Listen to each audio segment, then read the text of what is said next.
G'day, my name is Angie Mahari. Welcome back to the channel, or welcome to the channel. And by the way, don't forget to hit the subscribe button if you want to see more videos from this channel, and that notification bell thingy. I always forget to say that. So a comment on a video I did, BPD self, in quotes, absorption explained. A commenter who I've seen several comments from on this channel that I'm sorry, just really don't make a lot of sense. Person seems to be pretty lost. So a person said to someone else's comment, oh, is this the same person to their own comment? Well, let's do the whole thing then. Person commented on that video that I made, I just mentioned. Indeed, if you're on the floor bleeding out and they have a date with their friends and are running late, they will pick being on time for the date over saving you. Again, this person always gives histrionic examples. But yeah, they don't have time for you. They don't really love you. People at BPD, they don't really see you. All of this is what people should be focusing on, paying more attention to yourselves, getting into a healing and recovery process. And I'm out here to work with people that I resonate with, if I resonate with you, and you want to get to this healing and recovery work that I'm always talking about.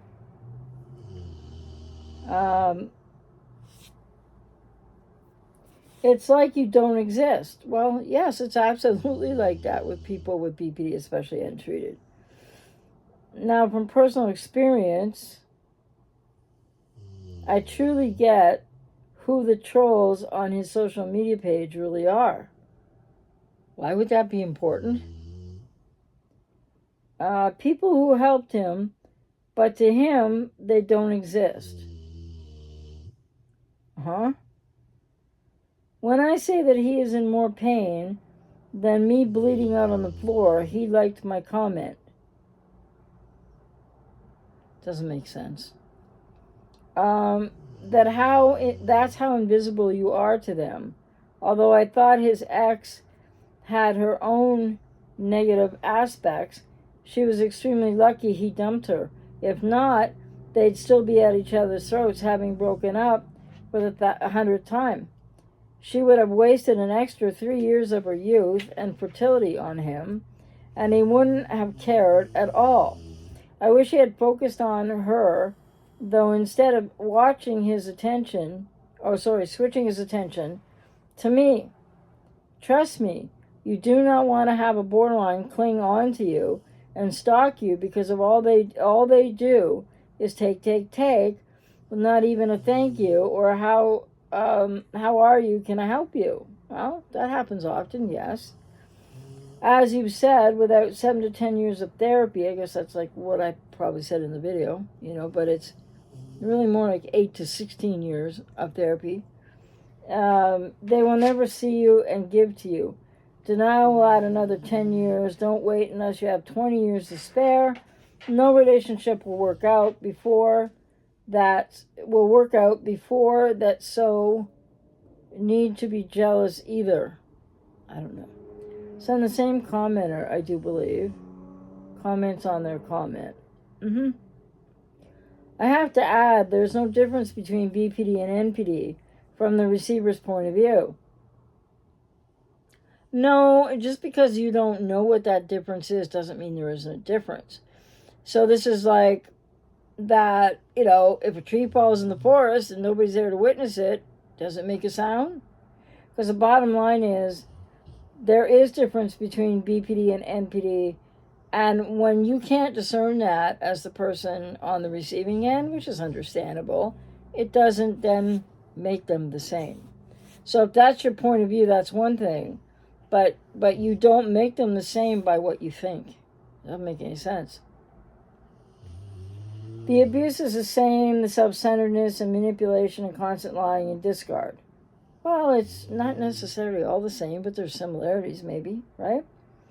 Even the motives behind the abuse is different. Yeah, that's true. Oh, even if, yeah. The impact to us, now we have a codependent who can't say I. The impact that I experience, everybody doesn't have the same impact. There's no us on the non-borderline side, just like there's no us of all people with BPD or NPD being all the same. That's so reductionist.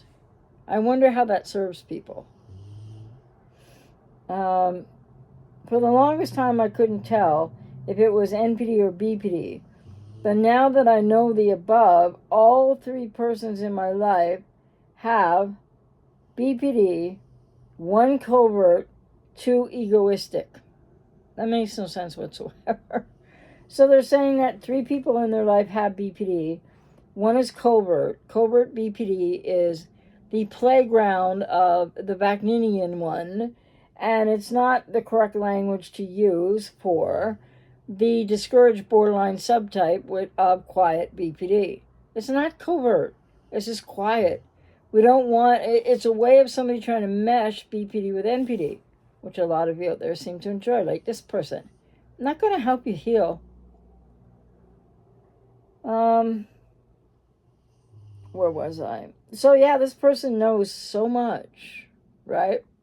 That because their point of view and experiencing, which I can understand that part, abuse from someone, they can't tell if it's BPD or NPD.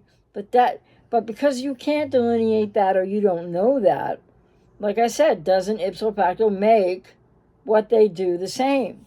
Because you are the person on the receiving end, and if it feels the same to you, I hear that, right? But it doesn't mean that you're correct in saying it is the same. Does it matter? I don't know. It could really matter in somebody's healing recovery journey.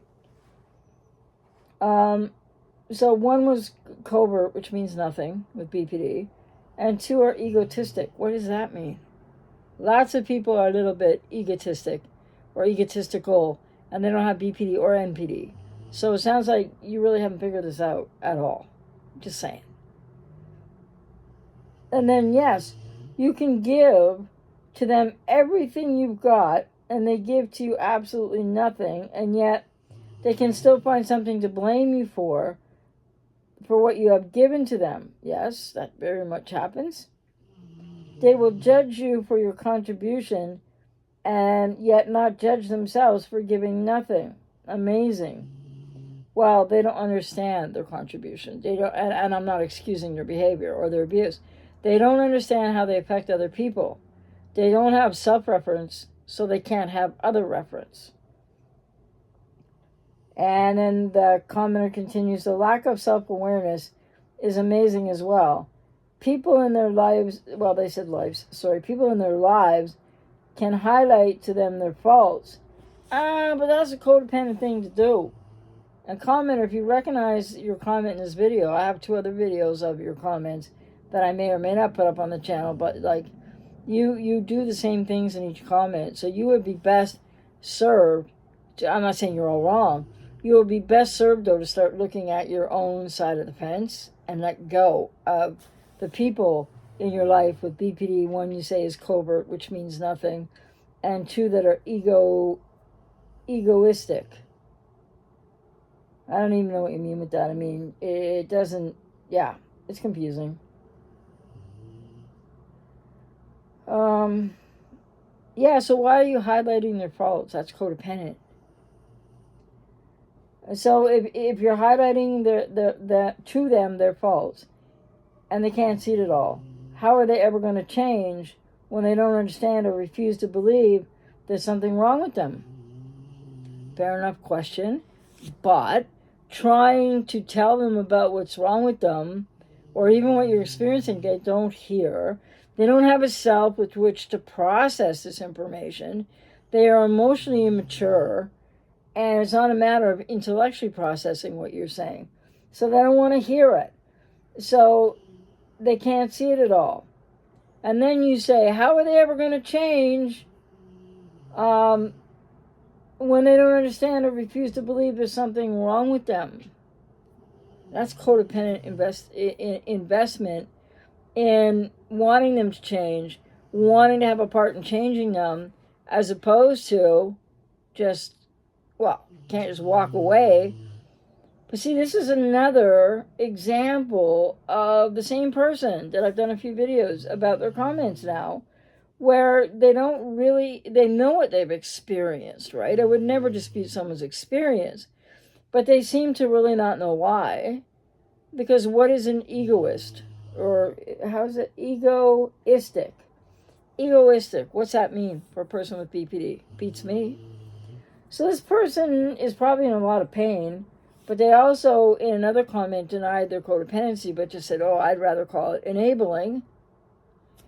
So, yeah, you know what? This comment here, part of the comment, the lack of self-awareness is amazing as well in a person with BPD or NPD.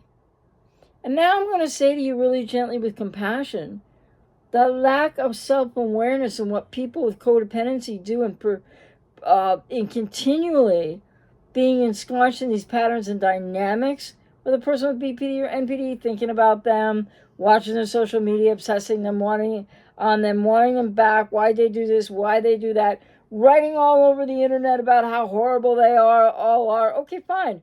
But the lack of self-awareness for a lot of people with codependency, as someone who reads all the comments on my channel, sees comments on other people's channels, sometimes I'll read a few of, a lot of people with codependency, like I would suggest this commenter, and maybe others of you can relate or you don't want to think about it, the lack of self-awareness that people point out in people with BPD and NPD accurately also speaks to the level of lack of self-awareness for so many people with codependency. And that's where you have to get into a healing recovery journey, working with someone. I'm out here to work with people that resonate with me so that you can start to look at what's happening for you and not be so focused on them, because then you're just doing something that you don't realize you're lacking self-awareness about, because you're trying to define them, get them to understand, and you're trying to change them and fix them, rescue them, etc. Well, that's all codependent behavior, and it's all going to get you nowhere. And so why do you think, and if you have codependency, why do you think so many people with codependency, like this commenter, are still all focused on the borderline of the narcissist, or they're all the same and they finally figured it out? One was covert, which is not a term that matters at all with BPD, just like malignant borderline. No. These terms belong to narcissists. They belong to that conversation. Putting them into the conversation with people with BPD is some people out there's idea of smashing them together when they are not the same diagnosis. Even if overlaps, similarities are not the same. So that, and it's amazing how unaware they are. I want to just say again, compassionately and gently to you as a codependent, and to that commenter, how self-unaware are you if you keep on focusing and obsessing on them? What about you? What about your self-abandonment of you? Because that's what you're responsible for. I'm not responsible for what the BPD or the NPD does, no, but you're responsible to get into your own healing recovery journey work with someone, because nobody heals themselves from this on their own. Trust me. The thing is, you need to learn how to focus on yourself. You need to learn to stop focusing on them, because otherwise, how do you get unstuck?